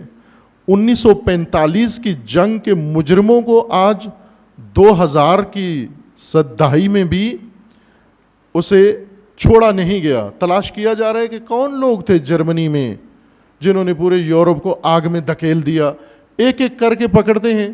ابھی پچھلے دنوں انہوں نے ایک پکڑا کہ یہ ہٹلر کا ساتھی تھا، اسکول ٹیچر تھا، ریٹائرڈ ہو کے ابھی 90 سال کی عمر میں، اسے پکڑ کے عدالت میں لے آئے اور اس پر کیس چلایا کہ کیوں کیا تم نے یہ کام، کیوں ہٹلر کے ساتھ دیا تم نے، کیوں اتنی تباہی تم نے مچائی. آیا پاکستان میں کوئی ایک ایسا شخص پکڑا گیا ہے جس نے یہ تنظیمیں بنائی ہیں، جس نے یہ دہشت گرد بنائے ہیں، جس نے ان کو مواقع دیے ہیں، جس نے ان کو آرگنائز کیا ہے، جس نے ان کو وسائل دیے ہیں، جس نے ان کو مسلح کیا ہے، جس نے ان کی سرپرستی کی ہے، جس نے ان کی حمایت کی ہے؟ ایک شخص لے کر آؤ. آپ تمام دہشت گرد بھی پاکستان سے ختم کر دو اور بیلنس کرنے کے لیے ساتھ ساتھ مظلوموں کو بھی پکڑ لو، دہشت گردی ختم نہیں ہوگی ملک سے. پاکستان اسی طرح اس آفت میں مبتلا رہے گا. شروع کرنا ہے اگر ان کے باپ سے شروع کرو، ان کی ماں سے شروع کرو. وہ ماں باپ جنہوں نے سیاسی مقاصد کے لیے، وہ مذہبی نہیں ہیں، یہ میں پہلے یہ اشارہ کر دوں، وہ جانتے ہیں، حکومتی اہلکار جانتے ہیں، ایجنسیوں والے جانتے ہیں سرکاری غیر سرکاری میڈیا سب جانتے ہیں کہ انہوں نے غیر مذہبی مقاصد کے لیے مذہبی طبقے کو اتارا. مثلا امریکہ کو افغانستان میں جنگ جیتنی تھی, مدرسوں سے فائدہ اٹھایا, مذہبی لوگوں کو لو جہاد کریں آ کر. امریکہ مذہبی ہے, CIA مذہبی ہے, دینی جنگ تھی یہ, سیاسی جنگ کے لیے, مفادات کی جنگ کے لیے مدرسے اور دینی لوگ استعمال ہوئے اور پھر انہی کے گلے میں ڈال دیا گیا, انہی سے جنگ کروائی گئی اور انہی کو آج متہم کر کے کہ یہ ذمہ دار ہیں ہر چیز کے. بھلے ہیں, وہی ذمہ دار ہیں جو آپ نے بنائے تھے اور آپ کو پتہ ہے وہ کون ہیں, اور انہیں پکڑ بھی لیں, انہیں ختم بھی کریں, ان کو حق بھی بنتا ہے. اور ظاہر ہے کہ اس میں گڈ اور بیڈ کی بھی تفریق نہیں ہونی چاہیے, لیکن بیلنس پالیسی کے ساتھ نہیں کہ ظالم کے ساتھ مظلوم بھی آئے. دوم یہ کہ جن لوگوں نے ان کو بنایا, ان لوگوں کو اتارا, ان لوگوں کو موقع دیا, ان کی ہیلپ کی, ان سب کو لسٹ بنا کر ان سب کو لے آئیں. آپ ابھی نیب, محکمہ نیب ہے, بڑی بڑی شخصیتوں پر ہاتھ ڈال رہا ہے. آج مثلا گزشتہ وزیر اعظم کے خلاف کل سے اخبار میں تھا کہ ان کے وارنٹ جاری ہو گئے ہیں گیلانی صاحب کے. خوب اچھا کام ہے اگر انہوں نے ملک کے لیے کچھ کیا ہے. سیاسی اگر کارروائی نہیں ہے تو ایسے ہی ہونا چاہیے. کوئی بھی شخص, صدر ہو, وزیر اعظم ہو, منسٹر ہو, جرنیل ہو, کوئی بھی کسی بھی مقام پر ہو, اگر اس نے ملک, مملکت, قوم کے ساتھ خیانت کی ہے, اسے عدالت کے کٹہرے میں لا کر اس پر مقدمہ چلنا چاہیے. سب سے پہلے دہشت گردی کو پروان چڑھانے والوں کو کٹہرے میں لائیں. سب سے پہلے جنہوں نے طالبان کو اپنا بیٹا کہا ہے ان کو سب سے پہلے عدالت کے کٹہرے میں. جنہوں نے طالبان کو اپنا بھائی کہا ہے, یہ تو ہمارے بھائی ہیں, یہ سارے ذمہ دار ہیں ان کے, یہ ان کو لانے والے ہیں. سب سے پہلے ان کو لسٹ کر کے لے کر آئیں کہ یہ بنانے, اور یہ حقائق بھی بتائیں گے کہ انہوں نے کس کو بنایا, کہاں بنایا, کیوں بنایا, کیسے بنایا, سب بتا دیں گے کہ یہ کام انہوں نے کیا ہے.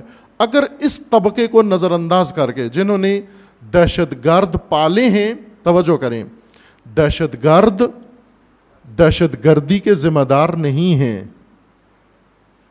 دہشت گرد مورے ہیں, دہشت گرد کرائے کے قاتل ہیں, دہشت گرد مجرم ہیں, جرائم پیشہ لوگ ہیں, اپنے مفادات کی خاطر آ کر یہ کرتے ہیں. اکثر ان میں مذہبی بھی نہیں ہیں, ان کو دین کی کچھ خبر نہیں ہے بالکل.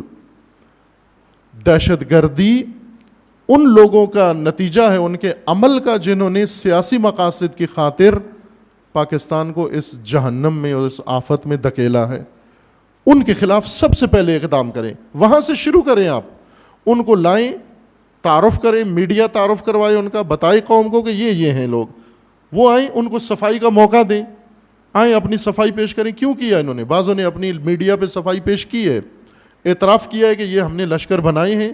کیوں بنائے تھے؟ کہتے ہیں اس وقت کی ضرورت تھی, اس وقت کی ضرورت تھی, اور آپ نے اتنا بڑا ظلم کیا اپنے ہی ملک کے ساتھ, اپنی قوم کے ساتھ, صرف اس جرم میں کہ یہ شیعہ ہیں اور ان کے قتل عام کے لیے آپ نے اتنے دہشت ناک. داعش کے پیچھے ایک بھی مذہبی طبقہ نہیں ہے, داعش کے پیچھے 90 ملک ہیں, ایک بھی اسلامی ملک نہیں ہے داعش کے پیچھے. سب سیکولر ہیں, سب بے دین ہیں, سب بادشاہ ہیں, سب کنگڈمز ہیں, کوئی مذہبی طبقہ نہیں ہے. شہزادے ہیں عربی اور ایجنسیاں ہیں یورپی, یورپ میں ٹریننگ دے کر داعش میں. اب ہم یہ کہیں کہ یہ داعش چونکہ لا الہ آگے لٹکا لیتے ہیں, لکھ لیتے ہیں, محمد رسول اللہ آگے ان کا لوگو ہے, اس وجہ سے ہم یہ کہیں یہ مذہبی لوگ ہیں. یہ نہ عزیزان, ان کے پیچھے ترکی ہے, ترکی, ان کے پیچھے فرانس ہے, ان کے پیچھے برطانیہ ہے, ان کے پیچھے امریکہ ہے, ان کے پیچھے یہ لوگ ہیں, یہ ان سے سارے کام کراتے ہیں. یہ بات ہمیں ذہن میں رہے. آپ توجہ کریں, ایک عام سی بات دیہاتیوں کو پتہ ہے, بلکہ جانوروں کو بھی پتہ ہے, یہ حیوانوں کو پتہ ہے کہ جب بھی کتے کو پتھر مارا جائے تو کتا پتھر کو نہیں کاٹتا بلکہ پتھر مارنے والے کو کاٹتا ہے. اسے اتنا سینس ہے کہ اس دہشت گردی کا بانی پتھر نہیں ہے بلکہ یہ بندہ ہے جس نے پتھر پھینکا ہے. اگر نہیں معلوم تو کتے پہ پتھر پھینک کے چیک کر لیں کہ اس کے اندر اتنا شعور ہے.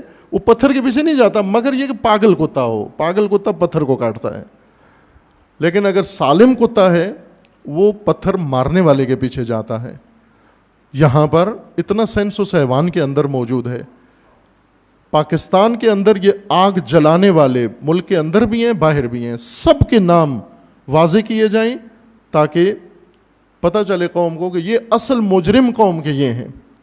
ورنہ یہ آگے ان کا مزدور طبقہ, ایجنٹ طبقہ, کرایہ دار طبقہ ان کا اگر یہ ختم بھی کر دیا جاتا ہے تو ہمیں امید نہیں ہونی چاہیے یا اطمینان نہیں ہونا چاہیے کہ اب ملک میں امن ہو جائے گا, چونکہ فساد کے بانی باقی ہیں. کہ خداوند تعالیٰ انشاءاللہ اس ملک کو و تمام دنیا کو انشاءاللہ ان شرپسندوں اور دہشت گردوں کے ہاتھوں سے نجات عطا فرمائے. عالمی حالات, وقت گزر گیا ہے کہ عراق, یمن, لبنان, سوریہ, تازہ ترین صورتحال ان کی بھی بیان کرنا تھی لیکن یہاں وقت نہیں ہے. ابھی نماز جمعہ کا وقت ہو گیا ہے, گزر گیا ہے, بعد میں انشاءاللہ اسے ذکر کریں گے. دعا گو ہیں بارگاہ خداوند تبارک و تعالی میں. اللہم بحق اسمک العظیم الاعظم الأعز الأجل الأکرم یا اللہ یا اللہ یا اللہ یا اللہ یا اللہ یا اللہ یا اللہ یا اللہ یا اللہ. خدا بندہ بحق محمد و آل محمد, بحق انبیاء, بحق اولیاء, بحق ائمہ ہدا, بحق شہداء, بحق صلحاء. پروردگارہ تمام امت مسلمہ کو ظلم و ستم سے نجات عطا فرما, ظالمین کو ظلم سمیت نیست و نابود فرما. امت اسلامیہ کو فتنوں سے رہائی عطا فرما, فتنہ گروں کو فتنوں سمیت نیست و نابود فرما. خدا بندہ بحق محمد و آل محمد امت مسلمہ کے اندر اتحاد و اتفاق قائم فرما, بیداری و شعور عنایت فرما. خدا بندہ حزب اللہ کو کامیابی عطا فرما. سید مقاومت سید حسن نصر اللہ کی حفاظت فرما. رہبر معظم انقلاب اسلامی کا سایہ دراز فرما. انقلاب اسلامی کو دشمنوں کے شر سے محفوظ فرما. انقلاب اسلامی کو انقلاب امام زمان سے متصل فرما. مملکت پاکستان کی حفاظت فرما. اس ملک کو اندرونی بیرونی دشمنوں کے شر سے محفوظ فرما. ملک کے اندر امن و امان قائم فرما. دہشت گردی, فرقہ واریت, فتنہ و فساد و نفاق پھیلانے والوں کو نیست و نابود فرما. ان کے حامیوں بانیوں کو رسوا فرما. پیروان امیر المومنین شیعہ یعنی علی ابن ابی طالب جہاں کہیں بھی ہیں, بالخصوص سعودی عرب میں, یمن میں, شام میں, لبنان میں, عراق میں اور بالاخص پاکستان میں, سب کے عزت و مال و جان و ناموس کی حفاظت فرما. حوزہائے علمیہ, مدارس علمیہ, مقامات مقدسہ کی حفاظت فرما. علماء کرام, مراجع اعظام کی حفاظت فرما. پروردگارہ تمام امت کے اندر اتحاد و اتفاق قائم فرما. ملت پاکستان کے اندر اتحاد و اتفاق قائم فرما. ملت تشیع کے اندر اتحاد و اتفاق قائم فرما. جوانوں کو بیداری و شعور عنایت فرما. اپنے ولی حق ولی اللہ العظم اجل اللہ تعالی فرج الشریف کا جلد از جلد ظہور فرما. ہمیں حضرت کے اعوان و انصار میں سے ہونے کی توفیق عطا فرما. اعوذ باللہ من الشیطان الرجیم. بسم اللہ الرحمن الرحیم. قل هو اللہ احد اللہ الصمد لم یلد ولم یولد ولم یکن لہ کفوا احد. صدق اللہ العظیم.